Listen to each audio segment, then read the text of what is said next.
ସମସ୍ତଙ୍କୁ ଟେଷ୍ଟି ଖାଇବା ବହୁତ ଭଲ ଲାଗେ। କେମିତି ରୋଷେଇ କଲେ ତରକାରୀଟା ବହୁତ ସ୍ୱାଦିଷ୍ଟ ହୋଇଥାଏ ସେଇଟା ପ୍ରଥମେ ଜାଣିବା ଦରକାର। ଚାଲନ୍ତୁ ଶିଖିବା ମାଛ ମସଲା କେମିତି ବନେଇଲେ ଟେଷ୍ଟି ଲାଗିବ। ପ୍ରଥମେ ମାଛକୁ ଧୋଇକି ଲୁଣ ହଳଦୀ ଗୋଳେଇକି ତାକୁ ମ୍ୟାରିନେଟ୍ କରିକି ରଖିଦେଲି।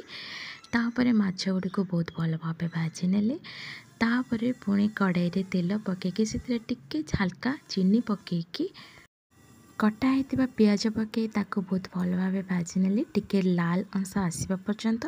ତାପରେ ହଳଦୀ ଗୁଣ୍ଡ ଲଙ୍କା ଗୁଣ୍ଡ ପକାଇକି ତାକୁ ଆଉ ଟିକେ ଭଲସେ କଷି ନେଲି କାହିଁକିନା ଟିକେ ଲାଲ ଆସିବା ପାଇଁକା। ତାପରେ ଅଦା ରସୁଣ ଟମାଟୋ ପିଆଜରେ ପ୍ରସ୍ତୁତ ହେଇଥିବା ମସଲାକୁ ପକାଇ ତାକୁ ବହୁତ ଭଲ ଭାବେ କଷି ନେଲି। ଚିକେନ ମସଲା ଫିସ୍ ମସଲା ସବୁ ପକାଇକି ତାକୁ ବହୁତ ଭଲ ଭାବେ କଷି ନେଲି।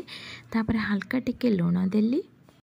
ସବୁଠାରୁ ଇମ୍ପୋର୍ଟାଣ୍ଟ ଜିନିଷ ହେଲା ତ କଷିବାଟା ବହୁତ ସମୟ କଷିବେ ଯେମିତିକି ତେଲ ଅଲଗା ହେଇଯିବ। ତାପରେ ପୁଣି ପାଣି ଦେଇକି କଷିବେ ପୁଣି ପାଣି ଦେବେ ସିଝିବା ପାଇଁକା।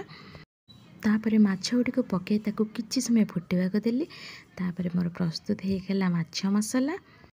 ତାପରେ ପ୍ଲେଟ୍ରେ ବାଢ଼ି ଦେଲି। ଏମିତି ବନେଇଲେ ହିଁ ବହୁତ ଟେଷ୍ଟି ଲାଗିଥାଏ।